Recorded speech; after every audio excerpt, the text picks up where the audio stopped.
diversificação, e você mencionou, falando ainda de setores, que Fiagro não pegou junto aos fundos de pensão, e a gente tem aqui no Brasil o agro como o principal setor. Você vê isso acontecendo em algum momento? Existe essa discussão dentro do setor? Ainda é algo que é palavrão dentro do mundo de pensão? O crédito é um cara que ganhou um certo protagonismo, especialmente pós-2023, né? Quando houve o evento americano, os spreads subiram, o crédito estava pagando muito bem perto do CDI. E essa dinâmica talvez tenha ficado 23, 24, e aí final de 24 os spreads começaram a diminuir, e a gente viu também o pessoal diminuindo um pouco a alocação em crédito. Mas essa, Arthur, já é uma alocação muito mais discricionária do fundo de pensão.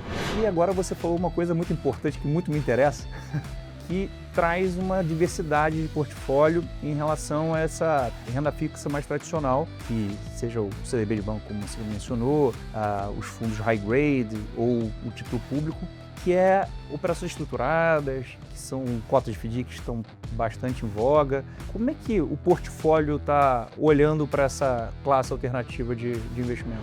É melhor começar a diversificar agora, quando você não precisa, do que você ser obrigado a diversificar quando você precisa. Eu acho que a Lava Jato teve muito impacto nisso. Como é que é o movimento de governança? O que aconteceu desde aquele período para agora e a influência da Lava Jato nesse processo todo? E nesses 10 anos a gente passou um período muito louco, né? Porque 16 foi aquela melhora de mercado pós-impeachment, aí depois 18 eleição, reforma da Previdência, juro para baixo, pandemia, né? Então quer dizer assim, a gente passou um ciclo aqui muito maluco em 10 anos, que talvez, né, pro cara que chegou nos últimos 10 anos, né, ele realmente tem essa sensação de que é liga, desliga o tempo inteiro.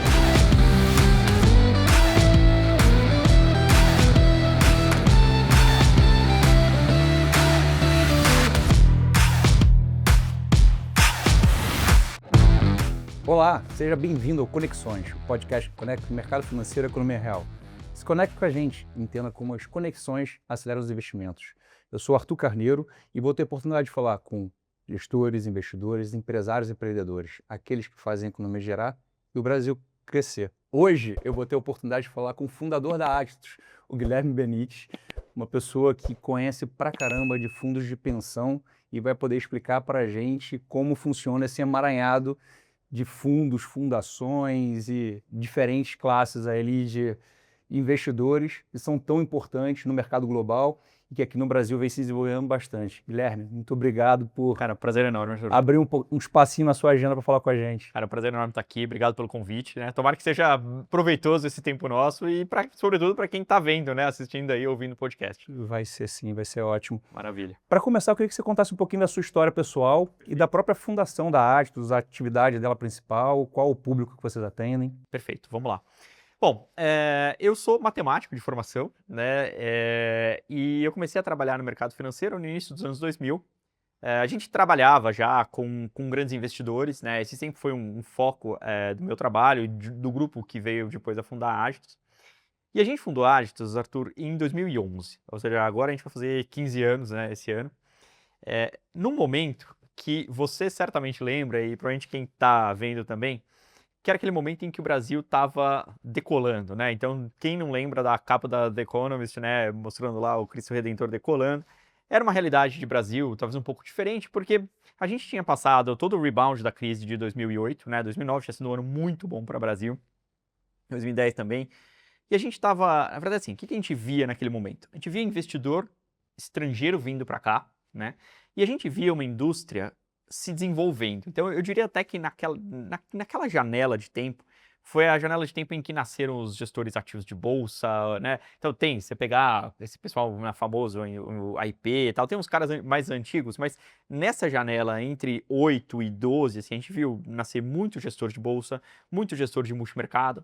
Então, a gente teve uma sofisticação de mercado e a Agitos, ela nasceu um pouco nessa esteira. Então, né, qual que era a nossa visão na época? E óbvio, né, 15 anos depois, né, quem está ouvindo vai olhar e falar, acho que a visão de vocês não era das melhores, né? Mas a gente tinha uma percepção de que haveria uma sofisticação no mercado e essa sofisticação demandaria do investidor duas questões. Primeiro, não olhar para os fundos e produtos da maneira mais tradicional, que é aquela maneira de análise quantitativa, né? E segundo, ter o discernimento de falar, poxa, aquele gestor lá começou agora, né? Acabou de ser fundado. Mas onde que esse cara estava, né? Então precisou de um histórico. Então, a nossa ideia sempre foi, né, com a Aditus, ter um foco mais claro em análise qualitativa de investimentos, tá? Tanto que o nome foi escolhido para isso. Aditus é uma palavra em latim que significa acesso, né? E a ideia era essa, falou assim, ó, vamos dar acesso ao investidor, né, a melhor informação possível para que ele tome a decisão dele de maneira, né, bem fundamental. E aí isso foi 11, né? Foi 12. E aí 13, naquele início de 2013, né, maio de 2013, o Bernanke falando de subjuros nos Estados Unidos, pô, aí a coisa começou a ficar um pouco diferente. Meio que back to basics, aí a gente voltou, né, para essa ideia de, poxa, de análise, que é assim, o nosso foco sempre foi análise de risco e compliance de grandes investidores, né? E com isso, né, um grande investidor, então a gente daqui a pouco certamente vai entrar na questão do fundo de pensão, mas vou dar um exemplo aqui, um fundo de pensão. Tradicionalmente, um fundo de pensão é um cara que investe em 3, 4, 5, 10 gestores, cada um fazendo uma determinada estratégia. O fundo de pensão em si, ele enxerga de cima, né? Então ele enxerga todo mundo fazendo sua estratégia e ele enxerga aquela consolidação do portfólio. A gente, né, a Aditus, está fazendo exatamente essa mesma coisa. A gente está do lado do investidor olhando essa consolidação. Então, o gestor de bolsa sabe o que o investidor está fazendo de bolsa, o gestor de renda fixa sabe. Agora, o cara que sabe tudo, ou é o investidor, ou somos nós, que estamos lá do lado e fazendo essa parte de compliance para ele. Então, esse foco de análise de risco de compliance, ele também nos permitiu, né, ele nos colocou numa posição extremamente privilegiada, Arthur, que é saber o que esse cara está fazendo. E aí, ao saber o que esse cara está fazendo, o que outro cara está fazendo, o que um terceiro cara está fazendo, o que 100 caras estão fazendo, a gente começa a ver o que a indústria está fazendo, né? Então, acho que o foco maior da Aditus sempre foi, né, essa parte de compliance. Mas, ao fazer a parte de compliance, a gente sempre esteve também muito próximo, né, do que o pessoal está querendo fazer, do que está pensando, do que está analisando. Então, eu acho que nos colocou numa posição muito privilegiada de saber o que o investidor está querendo discutir, né? Conhecer muitos gestores, porque aí a gente precisa saber o que você está fazendo, o que o outro gestor está fazendo, entender a carteira desses caras, né, para poder falar com o cliente. Então, eu acho que a gente ficou, né, numa posição bem legal para fazer essa análise de mercado. Passou muito tempo, né, mas o foco não mudou, né? A gente continua sempre pensando em grandes investidores. Qual que é a característica, talvez, que seja a grande semelhança entre os nossos diversos tipos de clientes? Essa necessidade de consolidação, né? Então, o fundo de pensão tem uma necessidade para saber o que está acontecendo na carteira dele, mas também tem uma necessidade por uma questão legal, né? A lei exige que ele consolide esse portfólio e faça a análise do portfólio consolidado.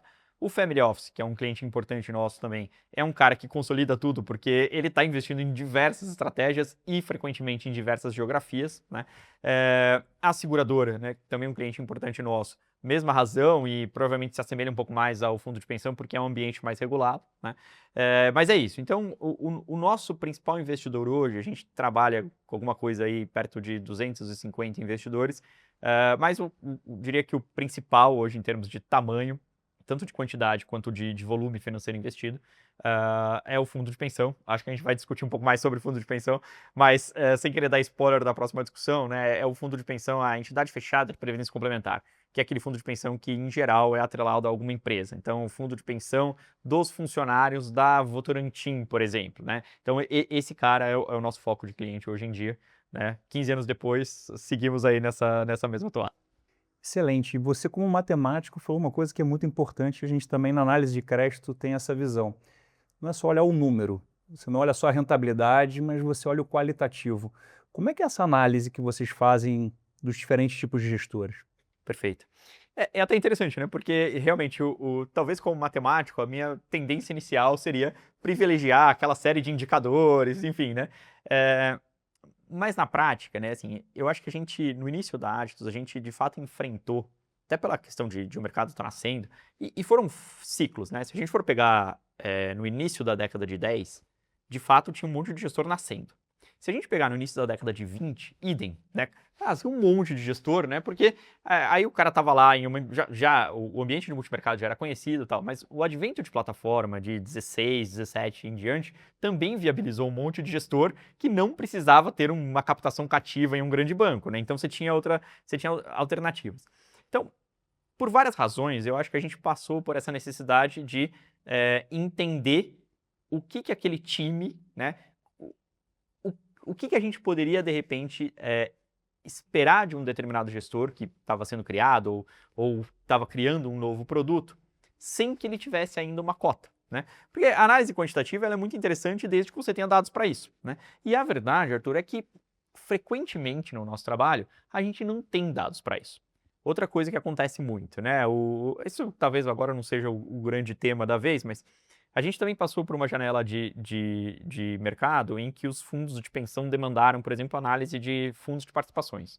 Cara, esquece, não tem nada, né? Assim, você pode até falar, olha, esse cara já fez 2, 3 investimentos lá atrás. Não quer dizer que vai ser a mesma coisa, não quer dizer que vai ser a mesma tese, né? Então, assim, a gente sempre foi muito nessa parte de entender a cabeça dos gestores, conhecer a equipe. Até hoje, a gente desenvolveu, a gente tem lá dentro da Agis uma área que tem 5 pessoas, cujo único trabalho é conversar com os gestores, entender processos, né? E a gente desenvolveu um score, né? Para falar, ó, isso aqui é estado da arte, né? Então, pô, isso aqui tá quão distante do estado da arte.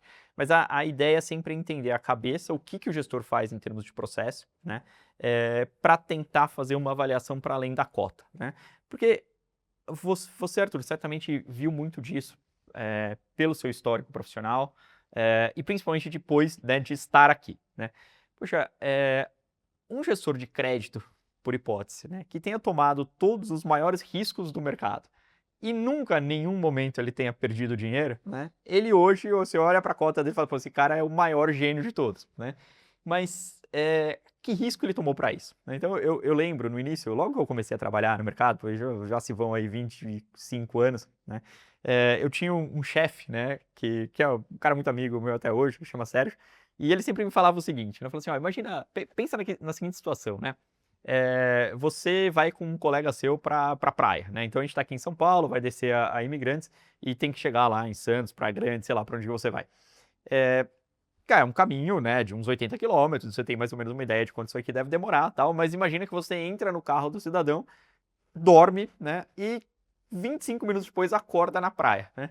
Qual que é a sua atitude aí, né? Você parabeniza o teu colega por ter sido, né, praticamente um piloto de Fórmula 1, ou você quer bater nele porque o cara te expôs a um risco gigante, né? Então, às vezes o risco ao qual você está exposto, ele não necessariamente se materializa, mas ele estava lá, né? Então, eu acho que essa história de conhecer a carteira, de entender os processos, né? De conhecer, por exemplo, uma coisa que se tornou mega importante, sobretudo depois do evento Americanas, e que talvez agora vai entrar de novo na pauta do mercado, né? Conhecer como que cada um faz para diversificar, né, ativos, setores, grupos econômicos, etc. Então, esse nível de detalhe, Arthur, eu acho que isso faz muita diferença, né? E, principalmente, isso se aplica a todos os nossos investidores, mas principalmente quando a gente está falando de fundo de pensão, né? Esse é um negócio que é muito delicado, né? Porque fundo de pensão é um ambiente extremamente regulado, é um ambiente que, infelizmente, né, acaba sendo muito exposto. Então, qualquer coisinha que possa vir a acontecer lá é algo que acaba, né, deixando o gestor do fundo de pensão bem preocupado. Então, esse tipo de análise, né, é assim que a gente quer trabalhar. Conseguimos pegar todas as eventuais, né, questões qualitativas no mercado? Às vezes não, porque também tem coisas que você nem sabe que podem vir a acontecer, né? Assim, poxa, o ano passado, um monte de gente para sair do ambiente de crédito, né? O cara fez lá uma carteira que tinha bolsa, NTNB, etc. Tá? Pô, uma quebra de correlação gigantesca e talvez a questão de risco que ele tinha imaginado não funcionou muito bem, né? Então, assim, coisas a gente vai aprendendo no tempo, mas a ideia é a gente realmente conhecer profundamente o processo, né? Para deixar o nosso investidor mais tranquilo, né? Do que está acontecendo, do que ele pode esperar em diferentes cenários daquele fundo que ele decidiu comprar. Você mencionou que a visão da carteira de vários investidores, e você tem perfis diferentes de investidores, te dá uma boa leitura de mercado e onde está o apetite. Como é que está o apetite hoje? Qual o perfil de carteira que esses diferentes públicos que você atua têm e o que você vê de diferença em relação à carteira lá quando você começou há quase 15 anos atrás? Boa. Eu vou tentar, claro que assim, para a gente poder responder, fazer alguma simplificação aqui, mas eu vou tentar talvez dividir, né, falar, ó, family offices. Assim, eu tenho visto, tá, Arthur, que o pessoal tem dado assim, um privilégio grande a produtos incentivados, né? A questão tributária no Brasil, obviamente, eu tô longe de ser especialista e certamente deve muita gente melhor que eu para falar sobre isso. Mas a questão tributária no Brasil é uma questão, pô, né, super delicada. Você vê aí a diferença de você ter um investimento tributado ou não tributado é gigantesca, né? E com isso, de fato, a gente viu, especialmente depois do advento, e aqui lembra que eu estou falando de clientes que são grandes, né? São realmente single family offices muito grandes. No momento em que esse pessoal perdeu o privilégio dos fundos fechados exclusivos, né, esse dinheiro precisou ser realocado. E o timing, talvez, Arthur, tenha sido assim, dos piores, porque isso foi meados de 2024, né? E meados de 2024 coincide com aquela sensação do mercado de que assim, o arcabouço ficou subjúdice, as taxas começam a subir, a Selic que todo mundo esperava que em 24 iria para 8,5, 9, começa a subir de novo, né? Então, assim, é um mercado muito adverso no momento em que muitos desses investidores estavam pensando no que fazer com um dinheiro que estava alocado no fundo fechado exclusivo e não está mais, né? Então, a gente viu uma concentração grande em produtos incentivados, né, para esse grupo. E, em paralelo, quando a gente olha para os fundos de pensão, né, que é o cara que eu acompanho mais de perto, a gente viu um cenário em que as NTNBs, né, que são títulos que, para os planos BD, sobretudo, que é aquele plano. O plano BD, né, para quem não está tão acostumado aqui com o funcionamento do fundo de pensão, o plano BD é aquele plano mais antigo, né, que é um plano que garante o benefício vitalício para você.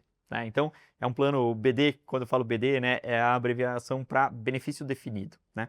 É um plano que te garante um benefício até o final da sua vida, né? Obviamente é um plano que tem um risco atuarial fortíssimo, né? Assim, o cara faz lá uma conta que a tábua indica que você deveria viver até os 79 anos, por hipótese, que você vive até os 102, né? Então, assim, cara, esse é um plano muito difícil de manejar, né? Assim, é um plano que tem uma série de questões envolvidas, mas a verdade é que a indústria brasileira, né? Quando a gente olha para a indústria de planos BDs, é uma indústria que tem uma meta atuarial aí da ordem de inflação mais 5 e pouquinho no ano.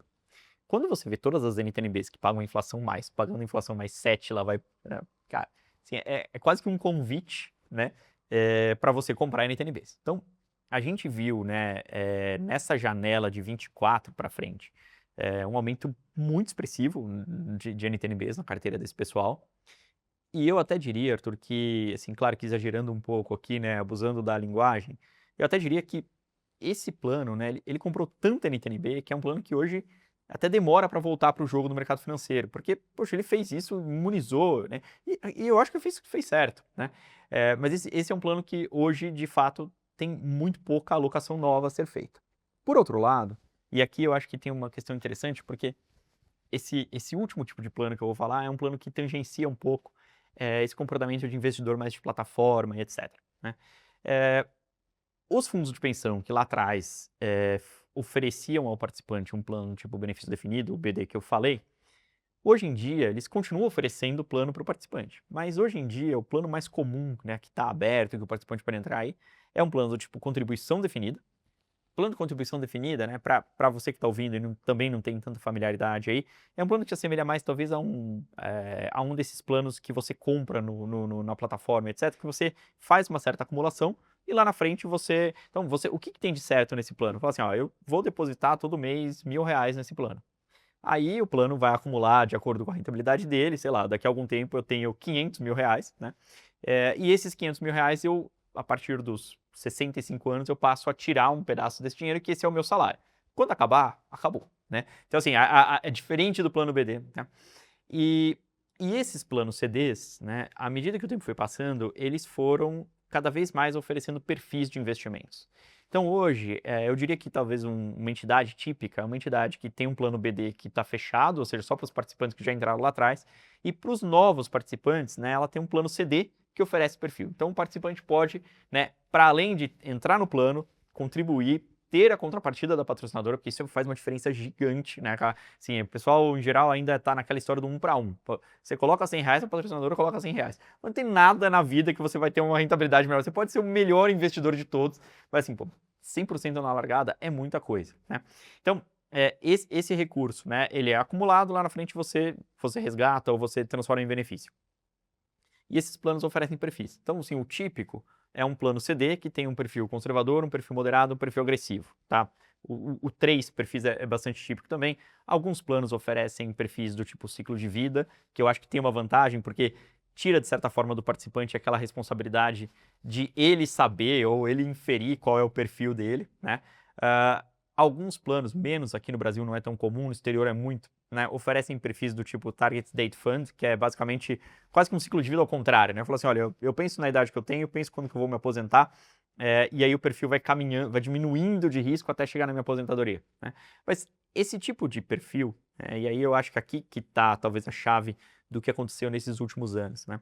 Esse tipo de perfil é um perfil que frequentemente, né, por mais que haja o ciclo de vida e etc., os perfis sempre garantem ao participante a possibilidade de escolher. Então, se o participante falar assim, o meu ciclo de vida, né, deveria ter me colocado num perfil, digamos, mais moderado, mas eu tenho uma aversão enorme a risco, eu quero ser conservador, né? Ele tem o direito de fazer isso. Ainda que ele esteja num perfil, por exemplo, do Target Date Fund, né? Então, a maior parte das entidades permite que o participante faça isso. E aí o que a gente assistiu, e isso aqui é novidade para 0 pessoas, né, das que estão ouvindo aqui a gente, foi que nesses últimos anos a gente viu uma diminuição de risco muito importante, né? Então, a partir aí de 20, 21, a gente viu que os perfis, né, os perfis mais conservadores foram enchendo. Para usar a nossa amostra lá, em agosto 21, se eu não me engano, foi o high, né? Quando eu olhava para os perfis, para os planos CDs, a média desses planos CDs tinha um investimento de cerca de 20% em bolsa, tá? Hoje esse número, gente, está mais perto de 5, tá? E aí, qual que é a parte interessante dessa história?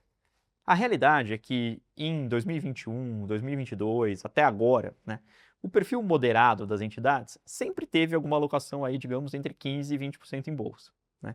Então, sair de 20 para 5 na média não foi necessariamente uma decisão arbitrária do gestor do fundo de pensão. Na realidade, o que provocou essa queda muito brusca de investimentos foi o participante que estava lá no perfil agressivo ou no moderado e que acabou migrando para o conservador, né? Então, a gente tem hoje uma indústria de fundo de pensão que tem uma quantidade de liquidez muito grande. Talvez até muito maior do que se espera de um investidor de longo prazo. Mas a realidade é que o gestor do fundo de pensão não pode fazer muita coisa. O cara escolheu estar no perfil conservador e, eventualmente, daqui a 6 meses pode mudar de ideia e querer ir para um perfil mais agressivo. Então, eu acho que essa dinâmica de a gente ver uma migração muito forte para perfis mais conservadores, ela dominou praticamente o mercado de fundo de pensão desde 2020, 2021, né? Principalmente 21, 20 ainda teve um certo ânimo pós-pandemia, uma taxa de juros muito baixa, né? 2% que nunca acho que mais vai chegar. Mas daí para frente, a Selic ficou gigante, né? Os investimentos de risco não foram dos melhores, né? E aí o pessoal caminhou muito para uma alocação um pouco mais conservadora. Essa alocação mais conservadora, eu acho que ela tem realmente uma parcela de caixa muito elevada, muito elevada, mas ela tem alguns outros instrumentos de renda fixa. Então, por exemplo, o crédito, né, que acho que é até para aproximar um pouco mais aqui do nosso ambiente, o crédito é um cara que ganhou um certo protagonismo, né, especialmente pós 2023, né, quando houve o evento americano, os spreads subiram, o crédito estava pagando muito bem perto do CDI. E essa dinâmica talvez tenha ficado 23, 24, e aí final de 24 os spreads começaram a diminuir, e a gente viu também o pessoal diminuindo um pouco a alocação em crédito. Mas essa, Arthur, já é uma alocação muito mais discricionária do fundo de pensão. Na prática, né, o participante está falando, olha, eu quero ser conservador? Bom, beleza, cara, pode ser conservador, né? Então, vem aqui para o meu perfil mais conservador. A composição do perfil conservador, ela é uma composição mais determinada pelo gestor. Então, ter mais crédito high grade ou menos crédito high grade, por exemplo, é uma deliberalidade, né, é uma liberalidade, desculpa, do próprio gestor, né? E isso a gente vê o pessoal ajustando no tempo, né? Então, o spread está melhor agora, então vamos para cá. O spread piorou um pouco, então vamos diminuir. Então, esse fine tuning da carteira a gente vê acontecer bastante. E os gestores geralmente buscam outros gestores especializados no crédito, por exemplo, ou eles montam equipe própria para poder, vamos investir em high grade, vamos começar a olhar agora os papéis diretamente. Perfeito, excelente pergunta essa. Eu diria que talvez em 17, mais ou menos, né, a legislação de fundo de pensão foi se aprimorando muito, tá? Fundo de pensão, né, e aqui especificamente as entidades fechadas de previdência complementar, que é o grande grupo com o que eu trabalho, a gente poderia falar, olha, tem previdência aberta, não trabalho com previdência aberta, tem os RPPS, não trabalho com RPPS, mas quando a gente olha especificamente para esse grupo de FPCs, né, a gente teve uma melhora de legislação no tempo e de governança, né, do pessoal muito importante, né? Em 16 ou 17, né, a gente teve uma resolução do Conselho Monetário Nacional, que foi a 4661, que exigiu, né, falou assim, ó, cara, você quer ter uma equipe própria, comprar ações, crédito, assim, super tranquilo. Desde que você tenha uma análise prévia de tudo aquilo que você vai comprar, tal. Então, ela colocou uma série de condições. Essa série de condições, né, de certa forma também estimulou os fundos de pensão a terceirizar esse segmento, né? E eu acho, Arthur, que mesmo que não fosse isso, tá? Hoje você vai pegar, por exemplo, um fundo high grade, né? Um desses fundos de gestores grandes de mercado, tal. Um fundo high grade hoje, talvez tenha, sei lá o quê, 100, 150 emissores, né? Principalmente depois do evento Americanas, a gente vê que o pessoal colocou um cap, assim, pô, eu não quero ter mais de 2% de exposição a um cara, né? E à medida que você vai mudando de nome, talvez esse 2 não seja 2, seja 1 ou seja meio. Aí para você fazer um fundo com esse nível de diversificação, você tem que ter 150 emissores. E para ter 150 emissores, aí você tem que ter uma equipe que tenha a capacidade de acompanhar 150 emissores. E isso não é a realidade de grande parte dos fundos de pensão. Se você for pensar nos fundos de pensão maiores, né, talvez seja a realidade deles. Mas um fundo de pensão de 15, 10 bi para baixo, aí esquece, né? Esse cara tem uma equipe que ela precisa ser dedicada àquilo que de fato agrega valor. Então, assim, essa é uma coisa que a gente costuma falar muito com fundo de pensão. A gente é ultra a favor da diversificação. Aliás, assim, é difícil até a gente achar alguém no mercado, sobretudo no mercado de risco, né, que não vá falar que é a favor da diversificação. Mas, às vezes, eu tenho um certo receio também de a gente ter uma certa diversificação de problema, né? Poxa, você ter lá um investimento que é 0,0 nada da sua carteira, cara, eventualmente esse investimento vai consumir um tempo enorme, né? E não vai agregar nada, né? E você tem um número de pessoas na equipe limitado. Então, hoje em dia, Arthur, assim, a estrutura mais comum, assim, de longe no fundo de pensão, é a terceirização desses investimentos, tá? Existem alguns fundos de pensão que, por exemplo, para crédito bancário muito high grade, né? Esse cara faz em casa e está em paz com isso, né? Mas a partir daí, né, você fala assim, crédito high grade corporativo, terceirizado. Aí quando você começa a ir para um mid yield, high yield, aí esquece, é 100% terceirizado. E aí a própria legislação, né, ela acaba colocando tantas restrições para você comprar isso direto que torna inviável, tá? Então, assim, a gente vê que a terceirização parece realmente o caminho mais certo desse pessoal. Você comentou que muita gente está indo para os juros, título do governo, que é um safe side, simples, remunera bem o fundo e bate as metas atuariais. A gente tem também a terceirização, você mencionou da grande diversidade de portfólio, o que faz com que praticamente você esteja exposto a tudo e tenha problemas quando acontece dentro daquele portfólio e tenha muita similaridade. Então tem um overlap entre carteiras, porque todo mundo tem uma diversificação grande e acaba que todo mundo tem uma carteira muito similar. E agora você falou uma coisa muito importante que muito me interessa, que traz uma diversidade de portfólio em relação a essa renda fixa mais tradicional, que seja o CDB de banco, como você mencionou, os fundos high grade ou o título público, que é operações estruturadas, que são cotas de FDIC que estão bastante em voga. Como é que o portfólio está olhando para essa classe alternativa de investimento? Boa. Começando, né, da questão da diversificação que você colocou. Arthur, cara, isso é uma coisa que realmente para nós, né, tem sido um issue, né? Porque quando a gente olha para o mercado de crédito, de fato, né, você olha para os fundos high grade e existe uma sobreposição de emissores, por exemplo, gigantesca. É óbvio que talvez o gestor A, né, pode gostar mais ou menos de um outro papel, então o cara que tem 1%, o gestor B tem meio e vice-versa, tal. Mas a sobreposição, principalmente nas casas muito grandes, eu acho até que é inevitável, tá? E isso eu até diria para você também que esse também é um tema que a gente acaba vendo muito no próprio mercado de ações, né? Então, assim, a gente tem muitos clientes que gostam de investir em renda variável ativa, né? Assim, os gestores de renda variável ativa são caras que sempre estiveram próximos ao mercado de fundo de pensão, então são até caras muito conhecidos, né? Mas a gente chegou num determinado momento lá no nosso sistema, que é o sistema que o cliente acessa, né, para acompanhar o portfólio dele, a gente criou lá uma abinha no sistema chamada overlap de ações. De tanto que a gente via assim, poxa, você tem lá 10 gestores ativos de ações, né? Mas assim, dá uma olhada direito para você ver se você tem 10 estratégias. Porque se você tiver 6 estratégias, também é uma economia de tempo você não ter 10 gestores. Porque a boa prática manda que se você tem 10 gestores, pô, você tem que falar com o gestor, você tem que receber a carteira do gestor, você tem um operacional atrelado a isso, que é importante, né?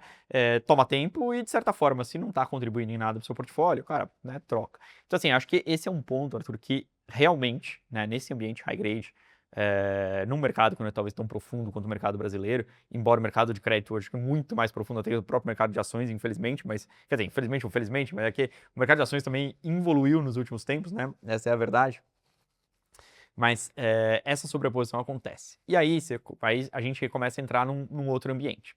E aí, nesse outro ambiente, vou até relatar aqui para você uma conversa que eu tive há pouco tempo com um cliente, né, que é um fundo de pensão de uma entidade multinacional, e ele tem, de fato, assim, ele tem muito caixa no plano CDD, né? E em que pese essa estratégia dele estar funcionando muito bem, né? E realmente está, quando comparado às metas dele, quando comparado aos peers, cara, assim, tá funcionando muito bem, mas ele tem um incômodo interno, né, de falar assim, poxa, eu preciso começar a diversificar um pouco isso aqui. Até porque é melhor começar a diversificar agora, quando você não precisa, do que você ser obrigado a diversificar quando você precisa, né? Eu acho que você vai pagar mais barato. Então, uma das estratégias, né, são dois caras que tocam lá, né? Uma das estratégias que a gente discutiu e que eles acabaram aprovando junto com os comitês, depois ao conselho, né, foi diversificar um pouco o crédito com nomes não tão óbvios, né? E começaram a olhar. E aí a conclusão que nós chegamos, né, lá juntos foi assim, poxa, se eu tiver 3 gestores, né, eles decidiram que eles vão entrar numa classe um pouco mais high yield, beleza. Se eu tiver 3 gestores, eu de fato tenho 3 estratégias completamente diferentes e o overlap desses caras é praticamente nenhum, né? Então assim, poxa, se a gente decidiu lá que a gente ia colocar 1,5% do portfólio nisso, a gente decidiu que então é meio em cada um, né? Vamos procurar 3 e vamos fazer essa diversificação. E esse é um caminho que eu acho que o pessoal vai fazer, né? É alguma coisa muito rápida? Não, eu acho que é um caminho que vai no tempo, principalmente, Arthur, porque o CDI a 15 ainda inibe um pouco essa questão, né? Esse ano é um ano que também tem uma série de particularidades, né? Um ano que tem várias razões para ter volatilidade, então também acho que o pessoal vai fazer as coisas de uma maneira um pouco mais devagar, mas a realidade é que esse é um caminho que está sendo traçado. Assim como 2, 3 anos atrás a gente viu um aumento muito significativo da presença de fundos high grade nas carteiras, eu acho que esses fundos, né? E aí eu vou chamar de high yield, mas não sei também se é um nome tão justo assim, né? Porque, poxa, tem assim, um cara que tá lá dando CDI mais 2, CDI mais 2 meses, CDI mais 3, não sei se é tão high yield, se tem um risco tão parecido com o que seria um risco high yield. Você falou de FDIC, né? Assim, o que a gente tem visto, né? E até grandes bancos oferecendo fundos de FDIC, tá? Assim, isso é um tema que no private já ganhou tração, né? No mercado de fundo de pensão está engatinhando. Aí quais são, acho que, as nossas principais preocupações nesse mercado? Primeiro, o monitoramento disso, né? Monitorar um fundo de crédito high grade é talvez muito simples, né? Porque os papéis estão lá precificados, hoje a Ambima precifica todo mundo, então praticamente você não tem mais diferença de um administrador para o outro. Então o acompanhamento é razoavelmente mais fácil. Quando a gente olha para esses outros ativos, né? Eu não vou dizer que não há informação, mas é mais opaco. Né? Num FDIC, por exemplo, né, assim, é mais opaco, você não sabe quem é o emissor lá no final, tal. Então, existe aqui, eu acho que um aprendizado e é algo também, assim, do qual nós estamos mesmo correndo atrás, existe um aprendizado de você entender quem... Aqui você tem talvez um nível de confiança no gestor maior do que nos outros casos, porque realmente depende da originação, depende de um monte de coisa, né? E o gestor aí passa a ter um protagonismo muito maior, né? Então, eu acho que tem uma curva de aprendizado que vai acontecer. E tem também, Arthur, uma própria questão, e aqui eu acho que a gente volta para aquele tema que eu te falei de como o dinheiro tá circulando dentre os perfis do fundo de pensão. Frequentemente, quando a gente olha para esses produtos, né, eles ocupam um lugar na legislação que não é um lugar necessariamente na renda fixa. Como esses produtos têm características próprias, não necessariamente você só está investindo em empresas que são de capital aberto, né? Então, frequentemente esses produtos eles acabam ocupando um espaço na legislação, que é um espaço que a gente chama de estruturados, né? Que é um espaço menor, mas que é um espaço que admite, né, algumas coisas que a legislação principal, digamos assim, não topa, tá? E essa parcela de estruturados, ela em geral está reservada para perfis com um pouco mais de risco. Então, aonde que eu acho que a gente vai achar a mudança, né, essa mudança de mentalidade? No momento em que o participante começar a se sentir incomodado com a taxa ou começar a ver o mercado andando muito bem, ele vai começar a buscar perfis um pouco mais agressivos.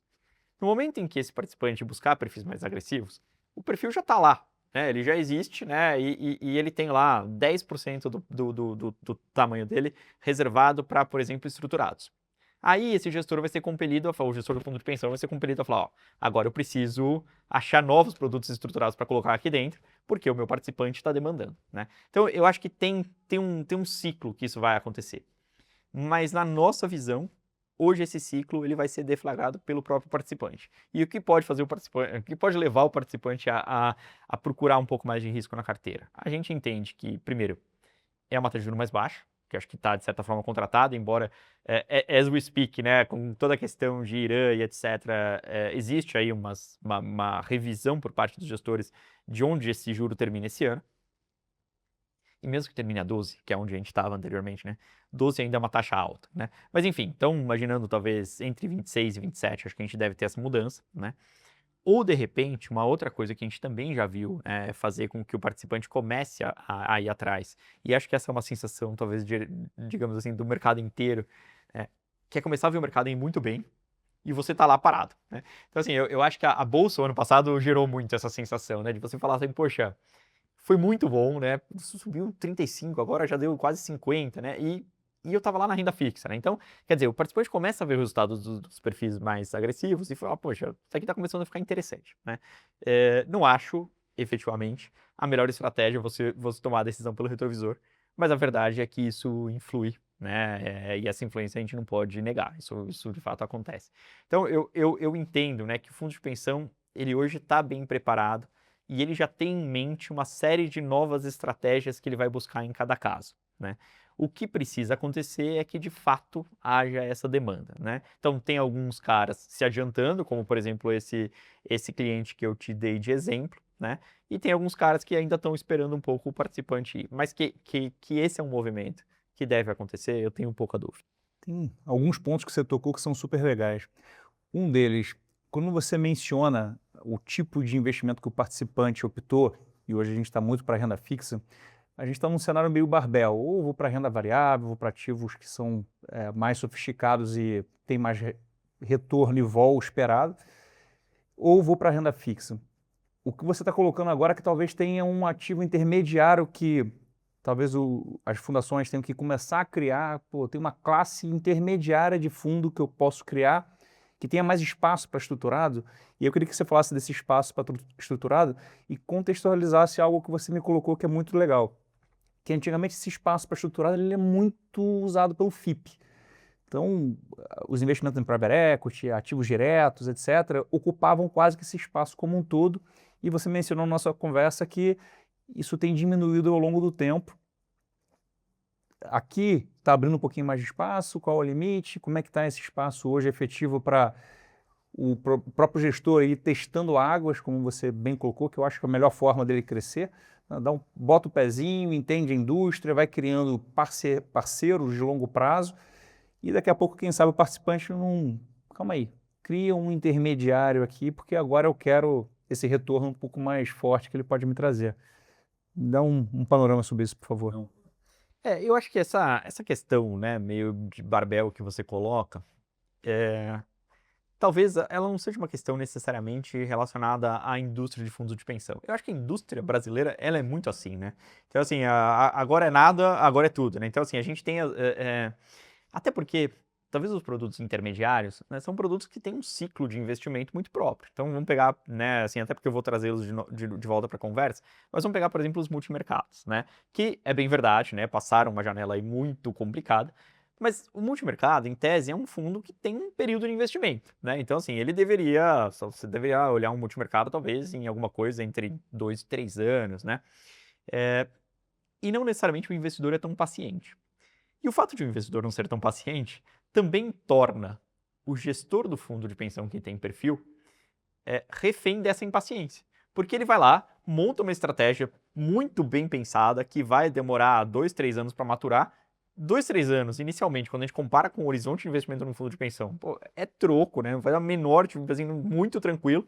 Só que aí o participante, nos primeiros 6 meses, muda de ideia, muda de perfil, né? Então, quer dizer, eu acho que a questão de haver perfis também, ela introduz para o gestor do fundo de pensão uma dificuldade adicional, que é o fundo de pensão, em tese, ele poderia se beneficiar da questão do longuíssimo prazo, que é o investimento dele, e muitas vezes ele acaba ficando um pouco mais refém do curto por conta dessa necessidade, né, de liquidez para as migrações. Mas enfim, né, assim, então, eu acho que essas estratégias intermediárias, elas caem muito bem, né, mas eu acho que isso é um passo que a gente também vai precisar ter na indústria. E no final do dia, né, essa indústria de investimentos nossa, sobretudo a indústria que depende mais da pessoa física, né, ela é uma indústria que é nova. Se você for pegar o advento das plataformas, etc, tal, cara, é um negócio que hoje deve ter 10 anos, mais ou menos, né? E nesses 10 anos, a gente passou um período muito louco, né? Porque de 16 foi aquela melhora de mercado pós-impeachment, aí depois, né, 18, eleição, reforma da Previdência, juro para baixo, pandemia, né? Então, quer dizer, assim, a gente passou um ciclo aqui muito maluco em 10 anos, que talvez, né, pro cara que chegou nos últimos 10 anos, né, ele realmente tem essa sensação de que é liga, desliga o tempo inteiro, né? Que não é tão verdade, mas talvez o cara nunca tenha visto. Então, quer dizer, tem que dar um tempo aí para ele entender também. Mas beleza, assim, aí esse ponto do intermediário, eu acho que faz sentido. Com relação a essa classe de estruturados, né, essa classe é uma classe que hoje, de fato, ela veio crescendo, né? Ela, na legislação, era quase como se fosse uma classe, abre aspas aí, fecha outros, né? Então, assim, pô, tudo que não tem um lugar muito claro na legislação é para essa classe. Então, ela começou lá atrás, né, com 3%, depois ela foi subindo e tal. Bom, hoje a legislação permite 15%. E esse 15%, Arthur, ele é dividido entre alguns atores. Os FIPS, como você bem colocou, que tem, para além, né, ela está dentro desse 15%, tem uma limitação específica e tem uma série de regras de concentração. Eu acho que esse é um ponto que a legislação e a Previc, né, que é o regulador, na verdade, a legislação do fundo de pensão, ela não é publicada pela Previc. A Previc, ela pode publicar algumas resoluções, mas são resoluções um pouco mais operacionais. A resolução de investimentos, ela é uma resolução do Conselho Monetário Nacional. Evidentemente, né, a Previc influencia isso porque, né, ela que conhece bem o segmento. E a Previc, ela tem sido muito cuidadosa nos últimos anos, né, de também colocar uma série de limites. Então, uma coisa que é legal é que, às vezes, assim, para você falar, olha, eu quero fazer um produto o mais estruturado do mundo, não sei o que e tal, você tem que limite, tá? Tenho 15% do total do meu patrimônio. Beleza. Só que, quando a gente desce um nível a mais, né, ela também coloca uma série de limites do tipo, olha, você pode fazer o produto, mas você não vai poder ser o único investidor. Você tem que ter mais 3 fundos de pensão investindo o mesmo tanto. Então, as regras, né, elas são suficientemente espertas para falar assim, poxa, se alguém não tiver muito bem intencionado aqui com isso, vai ter que achar mais 10 caras que não estão, e isso inibe, obviamente, né? Então tem esse ponto, mas a parcela de estruturados, né, ela veio crescendo, né, na legislação nos últimos tempos e ela veio abrindo o leque de possibilidades. Então hoje, grosso modo, né, os principais produtos que estariam aí nos estruturados, né, seriam os FIPS, alguma coisa de crédito estruturado, Fiagro está lá dentro. Fiagro é uma coisa que no fundo de pensão não apareceu, cara, impressionante. E os fundos multimercados. E os fundos multimercados, né, no tempo, eles ganharam espaço, porque os caras estavam indo muito bem. Agora, nos últimos 3 anos, não preciso dizer nada, né? Então, quer dizer, esse espaço que eles ocupavam, hoje em dia é um espaço que ficou meio desocupado. O fundo multimercado talvez não esteja no momento em que brilha tanto os olhos, o FIP, definitivamente, né, assim, e pela própria dificuldade que a legislação impôs ao FIP estar lá dentro, ele tem uma série de regrinhas de concentração e diversificação que, de fato, né, tornam o ambiente mais complicado para levantar hoje um FIP. Então, quer dizer, sobrou um espaço lá, efetivamente sobrou, Arthur. E a gente vê que até grandes bancos têm utilizado esse espaço, né, com produtos de crédito.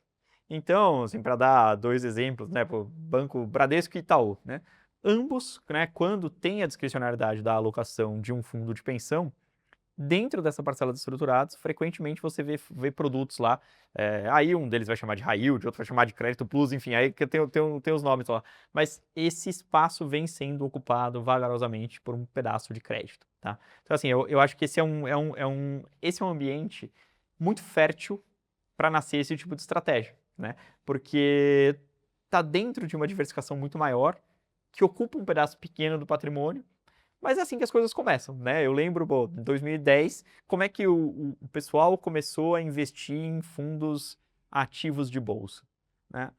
Tinha lá um determinado fund of funds de um grande banco, né? Que ia muito bem, os clientes começaram a gostar, né? Aí o grande banco ia lá, mostrava, ó, nosso fund of funds tem o gestor A, B, C, D, E.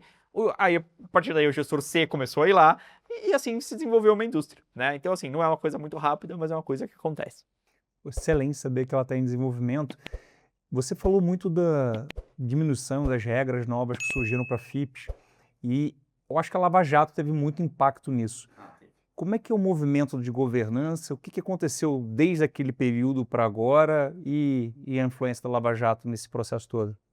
Eu acho que a Lava Jato, né, e aí em especial talvez aquela Operação Greenfield, né, de fato elas tiveram um papel aí na forma como a legislação foi ajustada, né? Assim como, se a gente pegar agora um outro ambiente, né, e trazendo para um tema que todo mundo está vendo o tempo inteiro agora, que é a questão do Banco Master, né? Também, né, a legislação dos RPPS, né, que tiveram algum investimento em Banco Master. É importante dizer até que a indústria de fundo de pensão, né, entidades fechadas, previdência complementar, tinha R$0 em Banco Master, né, nem direta nem indiretamente, né. E a questão da legislação, ela é uma das coisas, acho que assim, é um dos fatores, é igual, né, qualquer coisa muito grande, né, assim, você não tem um fator que explica, você tem um conjunto de.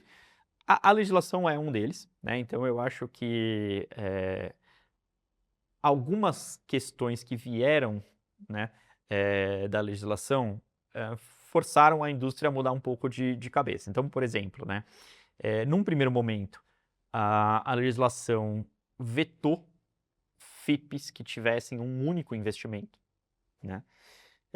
Num segundo momento, ela exigiu que o gestor também investisse no FIP, né? Então tem aquela regra do skin in the game, ou seja, você vai vender aqui o FIP, beleza, mas você também é cotista, então se der certo, se der errado, né? Então você também está nesse mesmo bolo. Então, a questão da diversificação, né? A questão do quanto de fundo de pensão pode ter dentro de um determinado FIP. Então, quer dizer, eu acho que a legislação, ela cumpriu um papel, né, de incentivar, né, um investimento que tivesse menos risco de dar errado. Por outro lado, né, também teve um aspecto de governança nas próprias entidades, né? Então, hoje, quando a gente vai numa entidade típica, né, essa entidade ela tem uma série de órgãos lá dentro, né? Então, você tem lá a diretoria, mas a diretoria, assim, o diretor de investimentos é importante, tudo, o diretor de investimentos é uma pessoa muito importante. Mas a realidade é que ele não pode decidir nada sozinho, né? Então, tem a figura, né, do diretor, tem uma figura típica de comitê, né? Tem um determinado nível de alçada que o cara pode ter, né? Então tem uma série de regrinhas lá que, assim, dá para burlar? Mas, acho que talvez todas as regras do mundo a gente consiga burlar, né? Só que começa a ficar difícil, porque aí você não adianta, né? Assim, poxa, eu quero burlar. Então tá, então eu tenho que conversar com o meu colega aqui do lado, ele também tem que topar. Então, assim, você começa a criar muita dificuldade, né? E talvez, né, essa seja, né, uma das razões pelas quais a gente viu assim, poxa, nesses últimos grandes problemas aí, fundo de pensão tava? Não tava, né? Inclusive, pro nosso sistema, né, às vezes é muito desagradável quando aparece na capa do jornal lá, assim, falando fundo de pensão, tal, você já pensa no fundo de pensão. Mas precisa especificar um pouco mais, né? E eu acho que tem um trabalho também, né, das associações, né, junto à imprensa para falar, ó, assim, a gente aqui tem um ambiente que de fato tá muito protegido. Então, acho que tem sim uma questão de legislação, né? E acho que tem um aprendizado, né? Mas enfim, se for pegar coisas muito mais drásticas, mas que às vezes eu gosto de dar de exemplo, né? Assim, pega um acidente aéreo, né? Pô, sei lá, assim, aí você tem um procedimento de investigação, né? E aí você vai lá atrás e tenta resolver. E aí nunca mais acontece a mesma coisa, né? A Previc também acho que tem um papel interessante no que ela criou de supervisão baseada em risco. Então, por exemplo, né, eu que estou lá do lado do fundo de pensão, eu vejo isso acontecer ao vivo, né? Então, assim, começa a sair notícia de algum determinado nome na imprensa. Assim, mas você pode contar que vai dar 2 semanas, né? E a Previc vai mandar um questionamento para os fundos de pensão perguntando se o cara tem aquele nome, né? Então, assim, às vezes não é nem nada, mas o simples fato da Previc falar assim, ô amigo, deixa eu me explicar aqui que você... Pô, o cara já olha de outra maneira, né? Então, eu acho que o mercado como um todo, né, assim, desde a legislação até a governança, né, até o próprio órgão regulador, né, se alinhou num movimento que eu acho que ficou muito positivo. Bom, os resultados estão aí, né, assim, anos aí de resultados bons. Tá, o ano passado, a gente tem uma estatística lá, a gente olha, tá assim, só para vocês terem uma medida, a indústria de entidades fechadas de previdência complementar tem hoje, né, alguma coisa aí na ordem de 1,3 bi aproximadamente. Bastante, é muito dinheiro, né? Isso dividido em algo como 250, 260 fundos de pensão, tá? A amostra que a gente acompanha entre clientes e dados que a gente recebe e tal, deve dar alguma coisa na casa de 140 entidades, mais ou menos metade, né? Então, dessa amostra, né, o ano passado, 97% bateu meta, entendeu? Então, assim, a gente teve anos de resultados muito positivos, né? E de ausência de problemas. Bom, então, acho que né, esse trabalho deu retorno. Essa ausência de problemas está vinculada ao excesso de renda fixa? A gente poderia dizer, a gente poderia ser tentado a dizer que sim, né? Mas talvez, se fosse só estar em renda fixa, a gente poderia ter muito crédito que deu muito problema, né? Então, quer dizer, se pegar hoje um RPPS que teve problema numa letra financeira do Banco Master, ele tinha renda fixa, né? Então, talvez não ter tanto FIP, por exemplo, pode ter ajudado. Mas a verdade é que eu acho que a governança, né, ela funciona em qualquer segmento. Então, eu acho que estar em renda fixa nesse momento é mais uma coincidência, não é a explicação do problema. A gente falou de problemas e falou de renda fixa e a gente está com alguns problemas acontecendo simultaneamente. A gente teve lojas americanas que foi importante, que você mencionou, o Master que impactou um pouco os RPPS. Agora tem papéis bastante high grade que ainda não deram problema, mas marcação a mercado já foram relevantes. Como é que é o impacto disso para as fundações? Como é que elas reagem a esse tipo de alocação? Tem alguma preocupação maior do gestor? Porque esses eventos todos de governança deixaram as pessoas mais preocupadas. Ninguém quer receber ali Ninguém quer receber uma cartinha uma perguntando, cartinha. exatamente. E crédito dá problema, faz parte do Parte negócio. do jogo. Como é que é essa reação do gestor que está ali sentado na cadeira do fundo de pensão quando esses problemas naturais surgem? Ele entende como natural ou tem uma reação adversa dado esse histórico todo de aperto de governança, de monitoramento? Eu acho que essa é uma pergunta realmente muito interessante. Talvez separando em 2 partes, pensar primeiro nessa questão de alguns papéis mais recentes, dando problema e tal. Isso gerou algum impacto na cota dos fundos high grade que o pessoal investe? Gerou algum impacto. O impacto, obviamente, era minimizado porque a exposição a esses ativos é realmente muito baixa, tá? E além disso, eu acho que também tem um segundo nível, talvez até o primeiro, né? Assim, se a gente pensa numa entidade que tem um fundo de crédito, essa entidade, muito provavelmente, ela também hoje tem o tamanho do fundo de crédito no portfólio dela é muito provavelmente muito menor do que era, digamos, há 2 anos atrás, né? Então, assim, você tem 2 níveis de proteção. A entidade diminuiu a exposição a crédito e o gestor do crédito diminuiu a exposição a coisas que ele acha mais perigosas ou diversificou, né, o número de emissores. Então, o impacto final disso no resultado da entidade, em geral, é muito baixo, tá? Uma coisa que eu acho também, Arthur, é o seguinte, Eu acho que hoje, o mercado de fundo de pensão, talvez ele esteja mais preparado até para se aproveitar de uma situação dessa, né? Então, assim, olhando os problemas mais recentes, eu acho que, eventualmente, o impacto maior vai ser na alocação direta de pessoa física, porque, né, pelo menos um dos emissores era um cara que tinha muito CRI, muito CRAI, etc., e isso vai bater direto na pessoa física, bate muito pouco no gestor do fundo. Mas, por exemplo, né, assim, e é claro, assim, não quero com isso dizer que pode ter outros problemas, né, mas a verdade é que, assim, se a gente for pegar o caso Americanas, né, o que aconteceu no caso Americanas? Os fundos de crédito tiveram uma janela de rentabilidade pior. E essa janela de rentabilidade, né, assim, a gente não está vendo isso acontecer agora, mas, de novo, enquanto falamos, isso está acontecendo muito nos Estados Unidos. Todo dia a gente vê alguma notícia, né, de gestor que fechou para resgate e tal.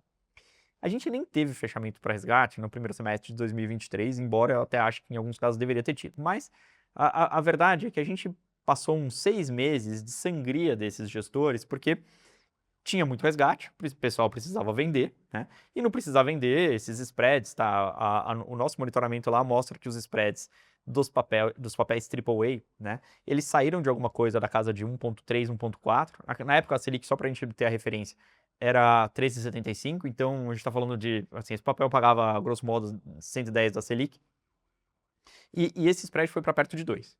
Quando esse spread chegou perto de 2, o que os fundos de pensão fizeram? Aí eles começaram a entrar. Então, o fundo de pensão típico que montou uma posição em crédito, ele comprou em julho, agosto de 2023 e carregou isso aí até mais ou menos final de 2024. Nessa brincadeira, ele ganhou a Selic do período, o carrego de 2, mais o fechamento de 2 para 1 desses papéis, né? Então, assim, isso foi muito positivo. Eu acho, sinceramente, Arthur, que hoje em dia, o que acontece? Hoje em dia, acho que o pessoal está mais preparado, já tem a alocação em crédito, então, na verdade, quase todo fundo de pensão você vê lá que ele tem ou um fundo exclusivo de crédito ou alguma alocação em um fundo aberto, que hoje está pequena. Mas ele está pronto, porque o fundo já está lá, ele não precisa começar um processo de seleção do zero e tal, ele está pronto para falar, pô, o spread deu um quiprocó no mercado, o spread abriu e tal, ele está pronto para aumentar essa alocação, tá? Então, assim, eu acho que ele pode se aproveitar disso. Segunda parte da minha resposta. Olhando um pouco mais para o lado do pô, deu um default aqui na carteira e tal, assim, é muito verdade que todo mundo quer evitar isso. Mas, talvez tanto no FIP quanto num fundo de crédito, você tem lá 10 posições, alguma vai dar muito certo, alguma vai dar errado, e isso de fato é do jogo, tá? Eu já vi, e de fato eu assisti a isso, né? Eu assisti a uma situação, né, de um FIP que deu errado, né, em duas entidades diferentes. Na entidade A, isso deu errado, e gerou uma multa, gerou um processo contra os gestores. Na entidade B, deu errado e não gerou nada. Por quê? Né? Assim, antes, não, político, não, nada a ver com questão política. Processo. O gestor, a entidade B tinha tudo. Ela olhou, passou por todos os órgãos de governança, fez tudo como deveria fazer. A Previc foi lá perguntar? Foi lá perguntar, né? Porque é a obrigação dela. Inclusive, assim, no direito público tem essa, né? Assim, pô, o cara tem que ir lá perguntar. Apareceu a notícia, o cara tem que ir lá perguntar. Olhou, o processo estava todo feito. É isso, é do jogo, teve errado, né? Você fez uma coisa para não fiz para dar errado, era para estar certo. Eu imaginei que ia dar certo, né? Mas deu errado. Então, eu imagino que no crédito, né, assim, alguém quer receber uma pergunta sobre, poxa, por que você tinha aquele nome na carteira? Definitivamente não. Mas eu acho que a indústria hoje tem maturidade para falar assim, olha, cara, eu tinha aquele nome porque dentre os 10 nomes que eu tinha, aquele nome estava lá, né? Aquilo deu errado? Pô, aquilo deu errado, né? Mas beleza, se a gente olha o investimento como um todo, né, eu acho que o grande, talvez o grande, a grande questão que a gente tem hoje, né, na indústria é que muitas vezes a gente tem a mania de olhar para uma coisa isolada. E não é bem assim. Então, assim, só para a gente não ficar, né, crédito, deu problema, banco massa e tal, assim, vamos pegar uma coisa completamente nada a ver com isso, né? Frequentemente eu olho para os nossos clientes lá e eles têm uma alocação, né, nos perfis mais agressivos que combina uma parcela razoável do portfólio em renda variável local e uma parcela do portfólio em exterior. E esse exterior, frequentemente, também é atrelado a dólar, né? Bom, eu não preciso dizer que o ano passado, né, a parcela de renda variável foi muito bem, obrigado. e a parcela do exterior ficou devendo, né? Se alguém tiver, né, a curiosidade de olhar só para a parcela do exterior, o cara olha e fala, por que você está investindo no exterior, cara? É assim, pô, o negócio está pagando CDI e tal, assim, tudo bem. Mas a grande questão é a gente olhar um pouco mais para o efeito portfólio. Então, assim, eu acho que aquilo que a gente estava falando, né, Arthur, desse muito 880 e tal, leva muitas vezes o investidor até essa percepção de olhar para os ativos individualmente. Mas na verdade, quando a gente constrói o portfólio, né, o fato de o perfil agressivo da entidade ter 30% de renda variável local e 10% de exterior, ele não é uma coincidência. Na verdade, se ele não tivesse os 10% do exterior, ele também não podia ter 30% de renda variável local. Só que no ano que a renda variável local deu tudo certo e o exterior deu errado, o cara fala, poxa, você devia ter só o 30%, né? Então, assim, também tem uma questão, né, de educação dos conselhos, dos participantes, etc., que, assim, poxa, não dá para você olhar para um investimento, né? Analogamente, se você olha para o crédito estruturado, que a gente fez direitinho, tem 3 gestores, né, diversificados, não tem intersecção entre esses 3 gestores em termos de emissores. Poxa, assim, tudo bem, um cara deu errado, mas olha para essa estratégia, né? Aí, então, eu acho que essa questão de olhar para a estratégia e olhar para a formação do portfólio, né? É isso que a gente tem que priorizar, né? E não você querer pensar, você foi tudo bem, mas lá você fez uma coisinha errada. Cara, assim, eu gostaria sempre de acertar tudo, mas a verdade é que eu sei que não vai acontecer. Faz parte da diversificação. E falando disso, de setores e alocação, uma coisa que era muito importante em fundação externa, a gente até tinha aplicações aqui dentro dos nossos projetos locais de fundos estrangeiros, era a parte de infraestrutura. Dentro dos Boa. FIPs foi muito relevante também, mas eu não vejo uma atuação tão forte quanto poderia ser. Tem a ver com essa questão da portabilidade, tem a ver com a questão da Lava Jato, ou de fato existe uma tendência das fundações ao longo do tempo, principalmente se houver a queda de juro, crescerem essa parcela do portfólio? Eu acho que elas voltam, mas a verdade, Arthur, é que a configuração talvez do mercado hoje, de fato, atrapalhou um pouco isso. Por quê? Porque o plano CD realmente saiu muito do risco, e o plano BD, que eu acho que é o cara que realmente poderia dar o funding para isso. Porque esse cara tem um horizonte de investimento de 10, 15, 20, 30 anos, né? Só que esse cara hoje está olhando para o título do governo, e o título do governo, que é muito mais simples, requer muito menos análise, né? Assim, o título do governo paga muito mais do que ele precisa, né? Então, quer dizer, quando pegar a época que FIP foi muito investido e tal, você olhava os NTNBs pagando 5 e pouco, né? 5 e pouco até acima da meta, né? Mas a verdade é que não resolve muito a vida, especialmente porque a meta, às vezes, é uma medida meio ingrata. Eu tenho um cliente há muitos anos, né, no Rio de Janeiro, que, assim, que é um cara muito, muito, muito, muito, muito bom. Em termos de equipe, de governança, cara muito bom. E uma vez ele me mostrou um dado deles lá que era interessante. Foi pré-pandemia, porque aí pandemia, obviamente, né? Ele falou, ó, desde a criação do plano, né, e era um plano lá específico, até hoje, a gente bateu a meta todos os anos. Todos os anos. Pô, o cara realmente, cara, pô, essa é uma estatística linda, né? E aí você fala, pô, o cara bateu a meta todos os anos. A rigor, você fala, pô, esse cara gerou superávit e tal, assim. Não, ele tinha déficit.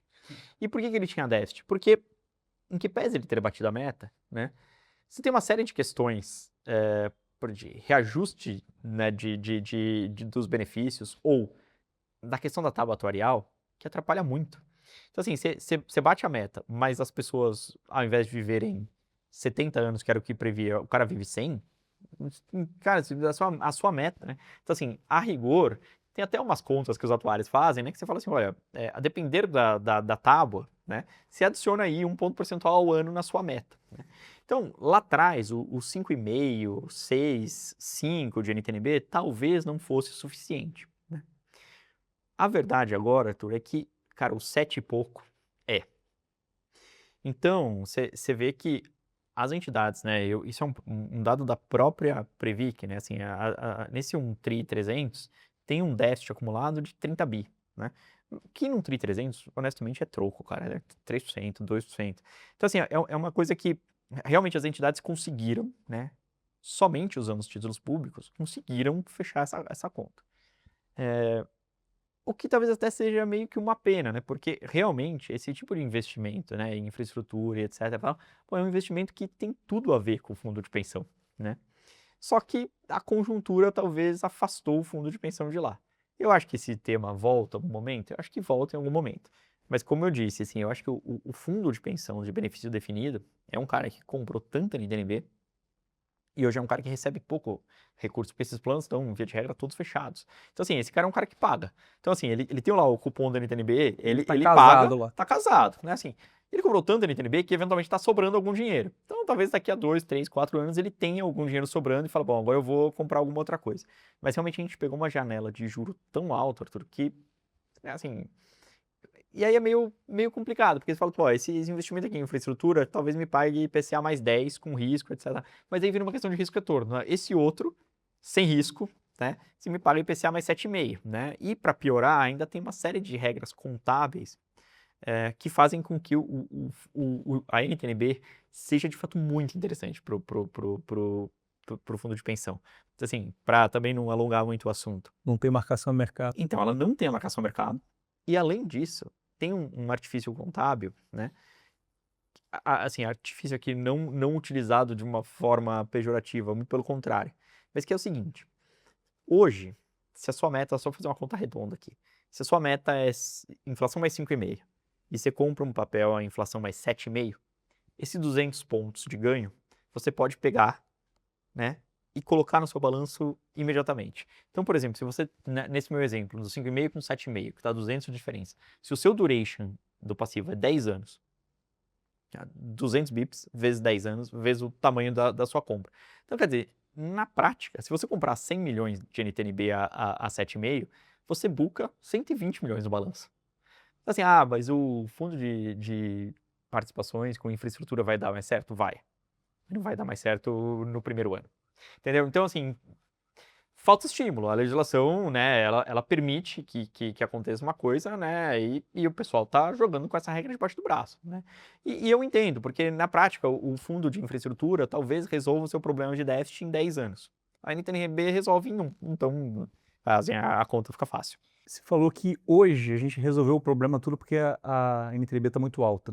Não seria o caso da gente rever as metas atuariais, que de repente ia gerar o estímulo correto para o investimento ir para o lugar onde deveria? Perfeito. Isso, inclusive, né, faz parte dessa legislação da Previc. E não só faz parte, como também está em discussão, tá? A legislação hoje, né, ela determina um certo corredor de metas, né? E esse corredor, ele fundamentalmente, assim, também em grosso modo, ele é determinado com base na taxa média da NTNB equivalente ao duration do seu passivo nos últimos 5 anos. Então, a verdade é que é a seguinte, hoje os últimos 25 anos são 21 a 26. Cara, é só ano de NTNB alta, né? Então, assim, ainda até o ano passado, Arthur, você ainda pegava a janela de 20 a 21. E a janela de 20 a 21, o começo de 2020, cara, a NTNB fechou 19, eu lembro, a longa fechou a 3,5, cara. Então, você ainda tinha alguma coisa baixa para colocar na conta. Hoje em dia, não. Então, se você pegar esse próprio corredor, que assim, a Previc determina que a entidade tem que definir uma meta que esteja lá dentro do corredor, né? Esse corredor, todo ano ele vai subindo. Então, quer dizer, na verdade, o corredor, hoje ele está meio que correndo atrás. A B subiu muito rápido, né? E o corredor está subindo na média móvel de 5 anos. Então, ele vai subir mais devagar. Mas a verdade é que quando esse NTNB, poxa, e torcemos todos, obviamente, para isso, quando esse NTNB cair para 4, o corredor também vai demorar para cair. Então, esse mecanismo, Arthur, ele está desenhado. Ele não é imediato, mas ele está desenhado. Podemos ver uma diversificação, e você mencionou, falando ainda de setores, que Fiagro não pegou junto aos fundos de pensão, e a gente tem aqui no Brasil o agro como o principal setor. Você vê isso acontecendo em algum momento? Existe essa discussão dentro do setor? Ou ainda é algo que é palavrão dentro do mundo de pensão? Não, não é palavrão. Na verdade, assim, até existem alguns investimentos que não são desenhados como Fiagro, e agora até estão sendo desenhados como. Já existem alguns fundos florestais que, por exemplo, estão muito presentes na carteira dos fundos de pensão. Fundo de floresta mesmo, assim, basicamente é quase que uma renda fixa na floresta, que é, você planta a árvore hoje, já tem um vendedor garantido lá na frente da madeira, cara, um comprador, né, desculpa. Então, tudo muito organizado e isso, assim, muito fundo de pensão utiliza essa estratégia, tá? Então, eu não acho que o problema necessariamente seja o Fiagro, né? Talvez tenha duas questões relacionadas ao Fiagro que vão mudando e que estimulem o investimento. A primeira delas é a seguinte: quando o Fiagro, né, foi lançado, porque o Fiagro é um produto razoavelmente novo, né? A legislação ela não previa o Fiagro, né? Houve um certo entendimento na época de que o Fiagro poderia ocupar o espaço de FII, que a legislação já previa, né? Mas foi um entendimento que ficou sempre meio assim, pô, será que é mesmo? Será que não é? Enfim, então teve uma discussão inicial acerca da caracterização do produto e de como ele seria enxergado dentro da legislação, né? Esse foi um primeiro ponto. O segundo ponto, e aqui eu acho que também tem uma questão que é bom, tem um prejuízo nisso, mas também tem acho que um ganho, que é o seguinte: o fundo de pensão ele não é exatamente um cara que assim, lançamos um produto, o fundo de pensão falou, pô, traz aí, né? Ele olha, vê o que aconteceu e tal. E a verdade é que a indústria de Fiagro, né, ela cresceu muito, muito rápido, mas também não tardou a aparecer problema, né? Então, assim, o fundo de pensão ficou fora dessa primeira pernada, né? Tivesse dado tudo certo, a gente estaria falando assim, poxa, o fundo de pensão ficou fora, né? Mas, na verdade, hoje a gente olha e fala, olha, foi bom ter ficado fora. Mas eu não acho, né, que é palavrão e muito pelo contrário, tá? Assim, a gente, dentre as nossas atribuições, né, uma delas é auxiliar na confecção da política de investimentos, né? E eu posso te dizer, Arthur, com muita tranquilidade, que a maior parte das políticas prevê o Fiagro, né? Assim, então tá lá. Não quer dizer que o cara não quer investir. Não está investindo porque conjunturalmente parece não fazer grande sentido ou não apareceu nada. Mas tá lá. Então, assim, se aparecer alguma coisa, poxa, ele tá plenamente, né, em condições de avaliar e, se ele gostar, de colocar dentro do portfólio. Tranquilíssimo. Espetacular. E você falou que o Fiagro brigou ali durante um tempo para, de repente, ocupar espaço com o FII. Como é que é o mundo imobiliário dentro da carteira? O mundo imobiliário dentro da carteira, ele se assemelha um pouco àquilo que a gente falou antes, sobre a questão da diversificação, tá? O pessoal gosta do imobiliário. Só que o problema é que para você ter uma carteira imobiliária legal, você tem que ter 30 fundos, né? E aí, pelo tamanho que isso tem dentro das carteiras dos fundos de pensão, cara, ter 30 fundos é muita coisa. Então, o que acabou acontecendo e que hoje talvez seja a estrutura mais comum que a gente vê nesse segmento? É ter um fundo de fundos. Muitos gestores têm, né, assim, e até gestores grandes, bancões, etc, tal, e aí o pessoal usa essa estrutura, tá? Porque aí ele garante uma certa diversificação, sem que necessariamente ele tenha que estar operando 40 fundos imobiliários todo dia, porque não dá, imagina, assim, o cara, a média do investimento imobiliário na carteira dos entidades que a gente acompanha, acho que é 1%. Cara, 1% do seu portfólio, aí você divide em 40, cara, não dá, entendeu? Então, assim, aí vamos de novo para a diversificação de problemas. Então, eu acho, né, que a classe já foi bem maior, né? Enfim, tudo de risco diminuiu na carteira, assim, bolsa dividiu por 4 e todo o resto dividiu por 4 também. Não precisa ser muito gênio para imaginar isso. Mas essa é uma classe que já foi relevante e eu acho que em algum momento volta a ser. Excelente, deu para ter um ótimo panorama da indústria, entender onde que está. Espero que, Selic caindo, a gente comece a ver essa diversificação irrigando o mercado de capitais como um todo. Esperamos, essa é a verdade. E agora que te pedir indicação de livro e um vídeo ou um painel, alguma coisa que você tenha visto que possa agregar alguma informação que tenha te chamado a atenção. Tá bom. Bom, acho que no final das contas, talvez essa pergunta seja a mais difícil de todas as outras, né? Mas antes de passar ela, Arthur, em primeiro lugar, assim, eu acho que todos nós esperamos, né, na verdade. É claro que, de certa maneira, né, para quem está investindo, ter um juro, né, nesse nível acaba sendo até confortável, né? Por outro lado, a gente também tem que tomar um certo cuidado, né, com o que a gente torce, né? Porque para efeitos de país, né, esse juro de fato está um pouco alto demais, né? E aqui não tem uma crítica ao Banco Central, a nada, cara, mas é que a economia sofre com um juro desse tamanho, né? A gente trabalha no mercado financeiro, mas a gente está inserido na realidade, né? E esse juro, né, é um juro de fato proibitivo. Então, eu acho que seria legal, né? E eu acho que os próprios fundos de pensão eles não estariam tristes né, de ter muito mais trabalho de selecionar investimentos e etc. tal, né, desde que o juro tivesse num patamar mais razoável. Então eu acho que essa sua expectativa, Arthur, é a nossa também, tá? Assim como a gente tem uma expectativa muito grande de que o mercado de capitais de fato evolua, né? Eu fico muito feliz de ter visto que nessa involução da alocação em risco, eu não vi uma involução da alocação como um todo ou da própria percepção sobre os produtos das entidades. Em geral, as entidades não mataram as classes, elas diminuíram e a classe está lá. E ela vai usar em algum momento, né? Então, eu acho, né, que o mercado ele é suficientemente profissional, né, para saber o momento de voltar e para usar todas as classes, né? E eu acho que aqui vocês também estão prestando um excelente serviço no sentido de divulgar e mostrar coisas fora um pouco do mainstream. Então, enfim, essa é a minha expectativa. Com isso, eu também agradeço aí a oportunidade, foi um prazer enorme estar com vocês. E voltando, né, à pergunta complexa que você me fez, bom, duas questões aí, né, assim, eu pessoalmente, né, eu vejo muita coisa de fundo de pensão, mas por razões óbvias, né, então assim, tem alguns podcasts, né, que são bem legais, né, os podcasts de gestores, de forma geral, acho que são muito legais, os grandes bancos fazem coisas muito legais, aquela galera de outliers, etc., faz coisas legais, olhando e puxando talvez a sardinha um pouco mais para o nosso lado aqui, tem um pessoal, né, que é da Previlend, e aí Previlend é por conta de fundo de pensão, né, de previdência, etc., que faz algumas coisas um pouco mais direcionadas ao nosso mercado, né, fala de questões atuariais, etc., tal. Então, para quem quiser conhecer um pouco mais desse mercado, que é um mercado muito legal, né, acho que aí podia dar uma olhada nisso.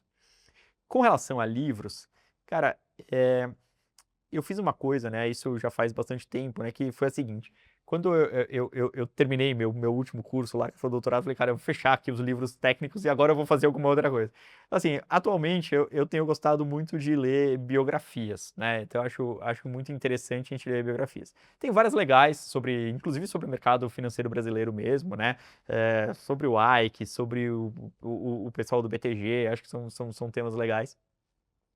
Mas particularmente algumas figuras históricas, né, a exemplo de Einstein, só para ficar no mesmo autor, né, ou o cara da Apple, o Steve Jobs, né, Golda Meir, tem vários livros, né, que em termos históricos também te trazem muita informação, então assim, eu fico por aí, né, e acho que essa é a minha sugestão. Né?